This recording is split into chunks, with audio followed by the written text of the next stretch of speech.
ಅಸ್ಸಲಾಮು ಅಲೈಕುಂ ವರಹಮತುಲ್ಲಾಹಿ ವಬರಕಾತುಹು. ಆತ್ಮೀಯ ಸಹೋದರ ಸಹೋದರಿಯರೇ, ಇಸ್ಲಾಂ ಧರ್ಮದಲ್ಲಿ ಬಿದಾತ್ ಎಂದರೇನು?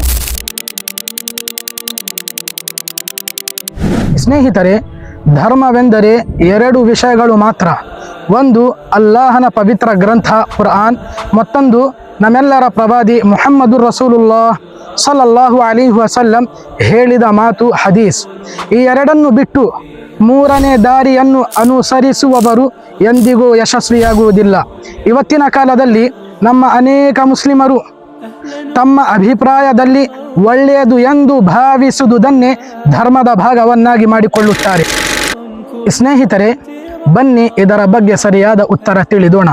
ಹಜರತ್ ಆಯಿಷಾ ರದಿಯಲ್ಲಾಹು ತಾಲಾ ಅನ್ಹಾ ಹೇಳಿದರು, ನಮ್ಮ ಮತ್ತು ನಿಮ್ಮ ಪ್ರೀತಿಯ ಪ್ರವಾದಿ ಮುಹಮ್ಮದುರ್ ರಸೂಲುಲ್ಲಾಹ್ ಸಲ್ಲಲ್ಲಾಹು ಅಲೈಹಿ ವಸಲ್ಲಂ ಸಹೀಹುಲ್ ಬುಖಾರಿ ಕಿತಾಬು ಸುಲ್ಹ್ ಹದೀಸ್ ಸಂಖ್ಯೆ 2697ರಲ್ಲಿ ಹೇಳಿದರು, ಮನ್ ಅಹ್ದಥ ಫೀ ಅಮ್ರಿನಾ ಹಾದಾ ಮಾ ಲೈಸ ಮಿನ್ಹು ಫಹುವ ರದ್ದುನ್.